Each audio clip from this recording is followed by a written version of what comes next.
Kaya nga po, bakit sa Davao City ay may nahuhuli kung naging epektibo po yung sinasabi nilang war on drugs. Sa ngayon po, wala po tayong EJK pero marami pong nasasabat. Ang isa po na umami na korap at nagnakaw sa pondo ng bayan ay nasa dahig na po. They expect more ICC warrants of arrest to be released soon. Yung isa po kasing co-perpetrator, Senator Bongo, is also a sitting senator. This time around, based on the experience that we've had earlier this month, dapat po bang mag-step back ulit yung NBI? Actually, hindi naman siya magulo kung walang nagpagulo.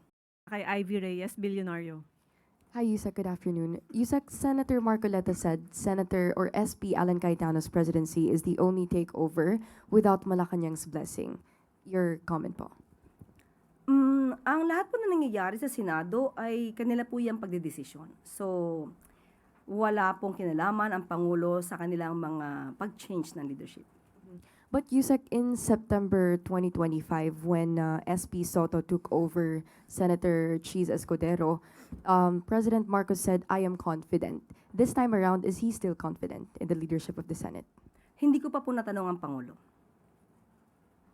Ma'am, Davao City Mayor Baste Duterte over the weekend sa isang Rage Coalition rally blasted President Marcos anew. Ang sabi niya, walang achievements ang Pangulo and instead, quote-unquote, he brought back drugs, brought back criminality, and brought back corruption. Mayor Duterte also claimed that the President is seeking to extend his term. Your comment on this? Okay, sa ngayon po kasi, kung sino po yung madalas nagbabakasyon, sila pa po yung naghahanap ng ginagawang trabaho ng Pangulo. Hindi natin sila masisisi kung sila'y bulag at bingi sa ginagawa ng Pangulo dahil siguro wala sila sa bansa. Pero yan po kasi ang paulit-ulit na sinasabi nila at ng kanilang mga kaalyado upang lukuhin ang taong bayan sa kanilang mga kasinungalingan na walang ginagawa ang ating Pangulo. Kitang-kita po natin ang mga trabaho, kung ano na po ang nagawang proyekto at mga naibibigay na ayuda ng ating Pangulo. So patungkol po, sabi, dumami po, again, bumalik ang? Ang criminality, ang drugs and corruption. Okay. Kaya nga po, masugid ang ating gobyerno na sa pagsawata ng mga illegal na droga. Kaya nga nagtataka po tayo, bakit po kaya napakadaming droga, illegal drugs na nahuhuli sa Davao City? Ito po, katulad po nito. Noong May 14, 2026, meron pong nahuli na sabat na halagang 15.6 million shabu mismo sa Davao City operation. Hindi po ba sakop niya ito? Kaya nga po, bakit sa Davao City ay may nahuhuli kung naging epektibo po yung sinasabi nilang war on drugs? Sa ngayon po, wala po tayong EJK pero marami pong nasasabat ang ating mga law enforcers para po masawata ang illegal na droga. At patungkol po sa hindi nasawata ang korupsyon, patuloy po ang administrasyon na ito para panagutin ang dapat na managot. Ang isa po na umami na korap at nagnakaw sa pondo ng bayan ay nasa dahig na po. Ma'am, isa pa pong sinabi ni Mayor Duterte ay may umiiral daw po na quote-unquote undeclared martial law and alleged that dissent and political opposition are increasingly being suppressed by the Marcos administration. Your comment? Unang-una po, kayo po ang makakaramdam. Kayo ng mga taga-media, kung meron po ba mga implied martial law na nagaganap. Ang pagbibigay ng kalayaan at hindi pagsawata at hindi pagkitil sa mga taga-media at iba nating mga kababayan ng kanilang karapatan, lalong-lalo na itong freedom of the press and freedom of expression. Hindi po ito sinasawata ng Pangulo. Mas naramdaman ito sa panahon ni dating Pangulong Duterte. Marami ang mga taga-media na tumutol sa ginagawang pagkitil ng freedom of the press and freedom of expression sa panahon ni dating Pangulong Duterte. Salamat po. Sunod na tanong mula kay Alvin Baltasar, Radyo Pilipinas. Yusek, follow-up na rin doon sa mga naging statement ni Congressman Pulong. Ano pong reaction natin doon sa sinabi ni Congressman na zero balance daw ang Davao City for the past 4 years? And kinakailangan daw tingnan ito amid allegations sa kanya at kung may question doon sa flood control and infrastructure project sa Davao City. Sabi niya, pamumulitin lang daw ito. Sa totoo, sabi po niya, di ba, umamin naman po siya na nagkaroon ng 51 billion pesos na inilaan para sa Davao City, para sa flood control projects. Pero ba't nga ba bumabaha pa rin sa Davao City? Pero kasinungalingan po ang sinasabing zero budget ang Davao City for the past 4 years. Ito po ang statement ng DBM. Representative Paulo Duterte's claim that Davao City has Davao City has zero budget for the past 4 years is not supported by the national government's released data. According to records for fiscal year 2023 to 2026 as of May 17, Davao City received at least 7.856 billion pesos in national government support for programs and projects. This includes national tax allotment. It will also include special shares, fire code fees, and regular operating requirements. 7.440 billion pesos came from identified NGA programs and projects, including farm-to-market roads, health facilities, justice and civil defense facilities, PRC infrastructure, DPWH infrastructure programs, basic education facilities, the DSWD 11 Learning Institute, and the Davao Public Transport Modernization Project. An additional 146.21 million pesos came from LGSF project type support, including financial assistance to LGUs, the Barangay Development Program, and the Green Program. So, hindi po totoo na walang budget or zero budget ang Davao City. Ang Davao City po ay isa sa mga syudad at isa sa mga area na talaga pong inaalagaan ng ng administrasyon at ng Pangulong Marcos Jr. Ito po, Yusek, from 2023 to 2026 po, ano? Yes po. Thank you po, Yusek.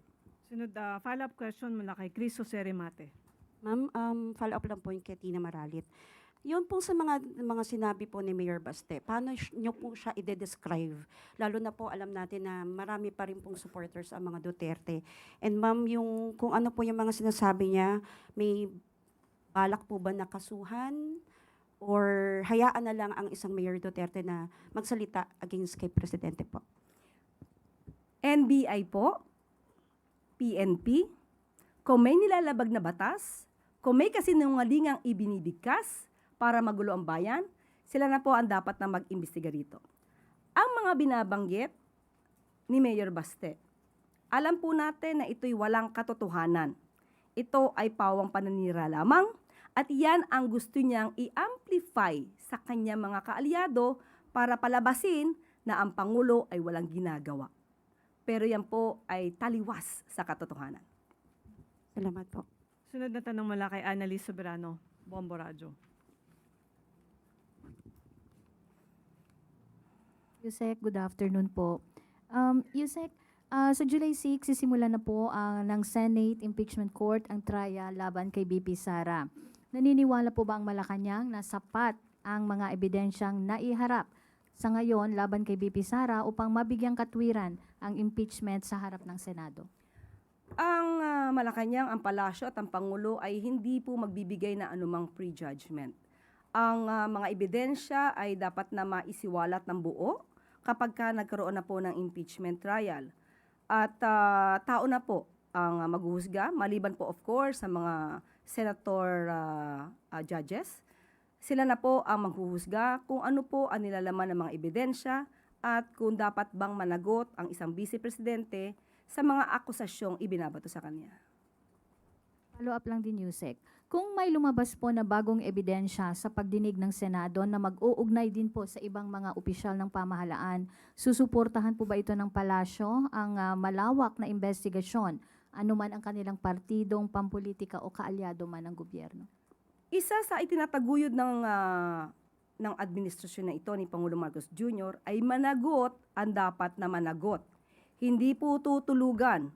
Kung may mga nangyari na pagtulog sa pagpapanagot ng mga sangkot sa mga nakaraang administrasyon, hindi po yan ang gagawin ng administrasyon na ito. Sinimulan niya pong magpaimbestiga ng tungkol sa korupsyon, dapat po ay magtuloy-tuloy po ito. Kahit na matapos ang kanyang termino, sana magtuloy-tuloy at yung dapat na managot ay hindi mapakawalan. Sunod na tanong mula kay Katrina Domingo, ABS-CBN.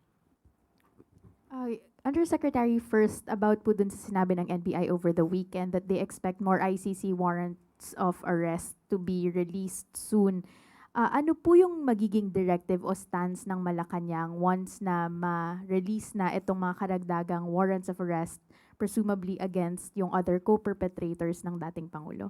Ang pagsasabi po na maaari magkaroon pa ng pag-issue ng warrants of arrest ay expected ito dahil marami pa pang co-perpetrators.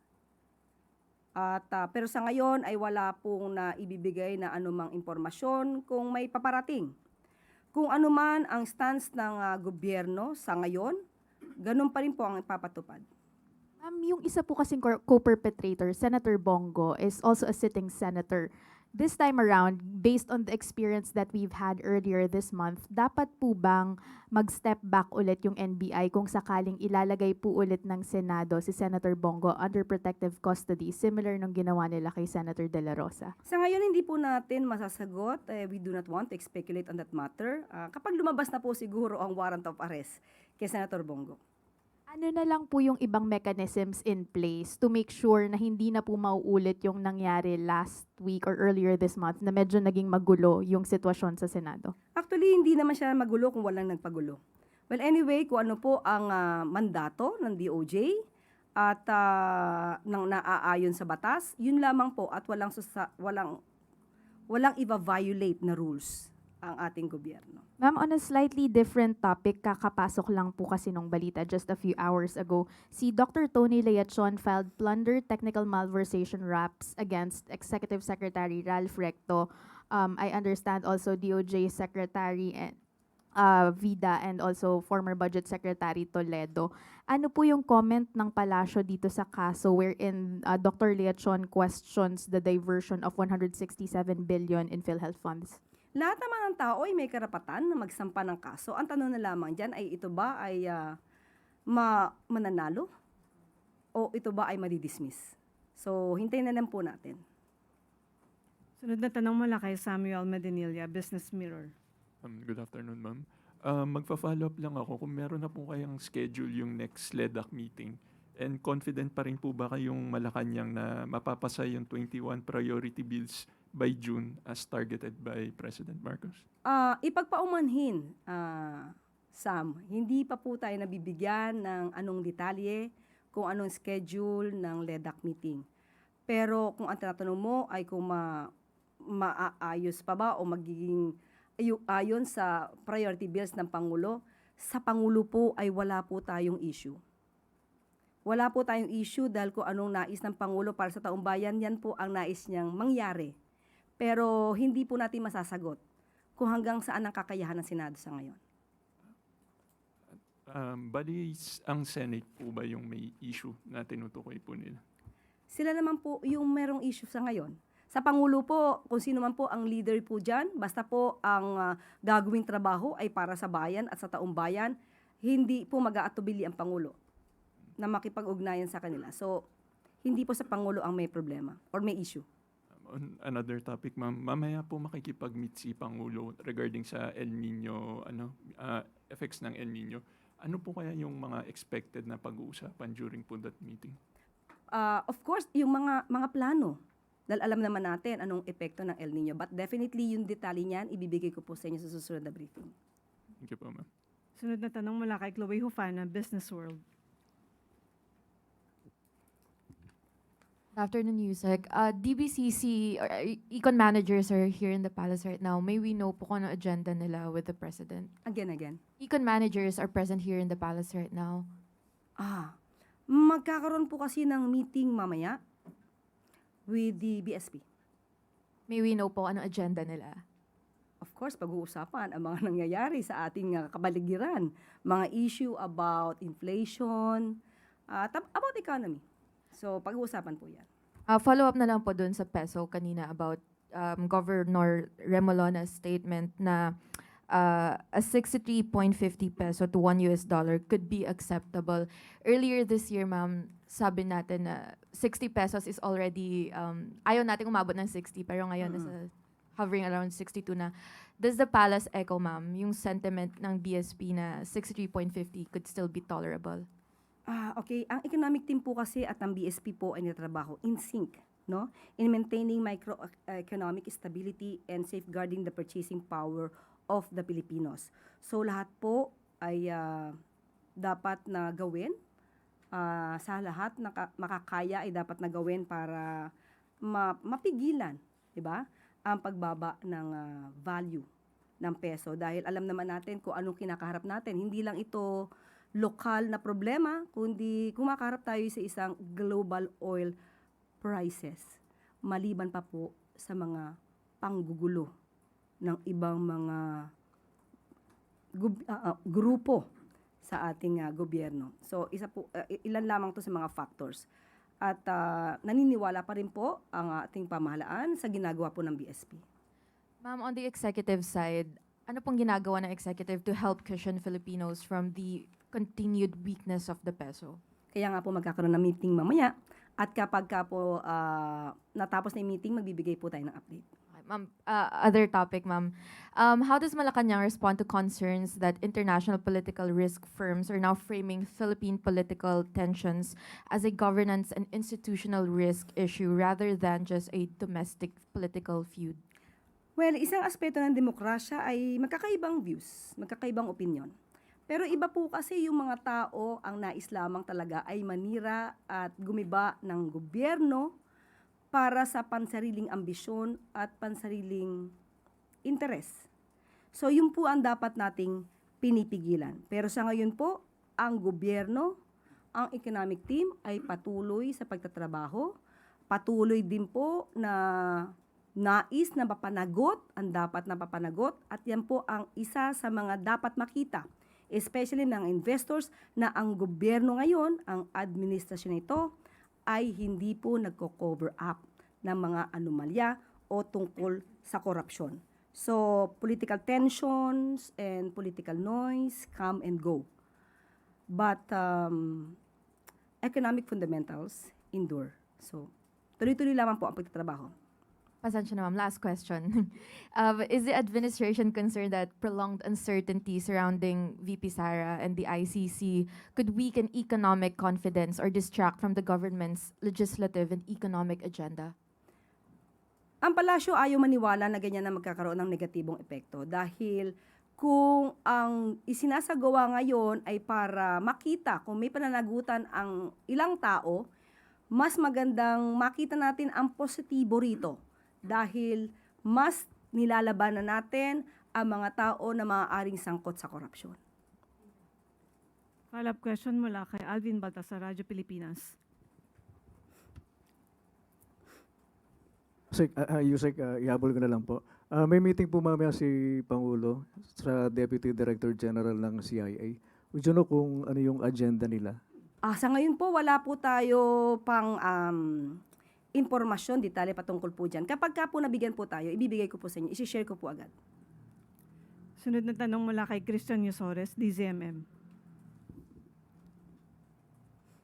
Hi, Yusek. Good afternoon. Can the palace confirm the circulating reports that DOLE has a new secretary? At kung totoo po, sino po ang napili ng Pangulo? Inunahan mo ako, Christian. Dapat announcement ko yan. Well, anyway, announcement po. Itinalaga ni Pangulong Ferdinand R. Marcos Jr. bilang Acting Secretary ng Department of Labor and Employment o DOLE, si dating Senator Francis Tolentino. Tiwala si Pangulong Marcos Jr. na mapamumunuan ni incoming Acting Secretary Tolentino Andole dahil sa kanyang kakayahan at malawak na karanasan sa paghawak ng mahalagang tungkulin sa pamahalaan lokal o nasyonal. Nakatakdang manumpa bilang bagong kalihim ng DOLE si incoming Acting Secretary Tolentino kay Pangulo Marcos Jr. mamayang hapon dito sa Malacanang. Follow-up lang po, ma'am. Ano pong naging status ni Secretary Laguesma? Did he resign o niremove po siya sa pwesto? Dahil po sa kanyang health condition, kaya po kailangan po na magkaroon at magtalaga ng acting labor secretary. But will he be appointed to a different post, ma'am? Hindi ko po maaaring pangunahan ng Pangulo at kung ito naman po ay may concern sa kanyang health condition, of course, kailangan po natin malaman kung kakayanin pa ng kanyang kalusugan. One last na lang, ma'am. Can you also confirm the information that DILG Secretary John Vic Rimulya will be out of the department soon and will be replaced by former DILG Secretary Benhur Abalos? Wala po nakakarating sa ating ganyang balita. Thank you, ma'am. Okay, maraming salamat Malacanang Press Corps. Sunod naman ang mga tanong mula sa regional media. From Ilocos Region, kay Janice Hidalgo ng Pangasinan Online Today. What is the government's position on reports that some local government units appear not to be following the administration's call for austerity measures, with some allegedly showing double standards? Okay, mas maganda po siguro kung may detalye patungkol dyan, malaman natin kung anong ahensya dyan ang hindi sumusunod sa utos ng Pangulo. Sunod na tanong mula kay Bads Agtalaw ng Energy FM Dagupan. Dahil sa mga developments sa Senado sa kasalukuyan, may epekto po ba ito sa mga nakahandang programa ng pamahalaan? May inaasahan bang aksyon ang palasyo mula sa Senate leadership upang mapanatili ang tiwala ng publiko? Katulad ng sinabi po natin, ang papapalit ng liderato sa Senado ay kanila po itong pagpapasya. Hindi po ito pinapakialaman ng ating Pangulo. At ano yung huling katanungan? Ano yung sumunod? May inaasahan po bang aksyon ang palasyo mula sa Senate leadership upang mapanatili ang tiwala ng publiko? Hindi po sakop ng Pangulo kung mabibigyan, mapapanatili ang tiwala sa Senado. Mga tao po sa Senado ang siyang dapat na umaksyon para maibalik ang tiwala ng taong bayan kung mayroon man question sa pagtitiwala sa kanila. Mula naman sa Davao Region, kay Chepa Licte ng Philippine News Agency Davao. DA reported 117 million agri-losses in Davao Region due to moisture stress from January to March, and another 783 million losses, which is still for validation in April. How will the national government mitigate the impacts of agricultural moisture stress on rural communities, particularly in Davao Region? Opo, dahil sa issue na po yan ay talaga po na binigyan po natin ng tuon ang issue na to sa Davao Region. So, minabuti rin po natin na makausap mismo ang namumuno sa DA. Ang sabi po dito, under the proposed GAA 2026, the national government is funding climate resilient rural infrastructure through the Build Better More program. In Region 11, 48 farm to market road projects have been allocated a total of 1.495 billion pesos. Of this, 6 projects worth 310 million pesos have already completed their detailed engineering design and program works requirements and are awaiting SARO release from DBM. So the remaining projects are still completing documentary requirements before funding can be processed. Mahalaga po kasi ang mga dokumento para hindi po mapunta ang pondo kung saan-saan lamang. And to mitigate the impacts regarding the agricultural moisture stress on rural communities, ito po ang kanilang mga measures na gagawin. First, coordinating climate response programs with regional offices, attached agencies, and the NDRRMC. 2, disseminating information campaigns on El Nino preparedness. 3, prepositioning seeds, fertilizers, and farm inputs. 4, promoting crop shifting and drought-tolerant crop varieties. And 5, providing planting materials, soil, ameliorants, pesticides, and biologics. Okay, so ilan lamang po ito sa mga gagawin po ng DA para tulong sa ating mga magsasaka and at the same time sa mga fisherfolk. Huling katanungan mula kay Dom C. Ramos ng Mantalaan, Davnor at Davao Oro. Ano ang mensahe ng Pangulo sa mga taga Davao Region sa yugtong ito na ang Vice President ay nasasalang sa impeachment at habang ang dating Pangulo ay nasa ICC? Ito turn over din ba ng pamahalaan ang isa pang taga Davao na si Senator De La Rosa? Bakit po kaya masyadong particular sa area ng Davao? Ang batas po ay walang sinisino. Ang pagpapanagot sa dapat na managot ay walang pinipiling lugar. So sa lahat po ng Pilipino, hindi lang po sa mga taga Davao, lagi lamang po tayong maging mapagmatsyag at maging mapanuri. Kung dadalhin si Senator Bato, tandaan po natin siya ay tinaguri ang co-perpetrator sa crimes against humanity. So, ang pagpapadala sa kanya sa ICC ay para mabigyan ng hustisya. Both sides, ang mga akusado at ang mga biktima, di umano. Wala nang katanungan, balik sa Yusek Claire. Maraming salamat. At bago tayo magtapos, isang bata mula sa Mindanao na may cancer, walang binayaran sa pagpapagamot dahil sa zero balance billing. Saan man sulok ng bansa, ramdam ang kalinga ng pamahalaan pagdating sa kalusugan ng taumbayan. Alinsunod ito sa utos ni Pangulong Ferdinand R. Marcos Jr. na tiyakin na lahat ng Pilipino ay may access sa dekalidad na serbisyong medikal. Inatasan ni Pangulong Marcos Jr. ang Department of Health sa pangunguna ni Secretary Ted Herbosa na palakasin at palawakin pa ang implementasyon ng zero balance billing sa lahat ng DOH hospitals sa bansa. Lahat ng pasyente ay may pag-asang gumaling nang hindi nag-aalala sa mga bayarin.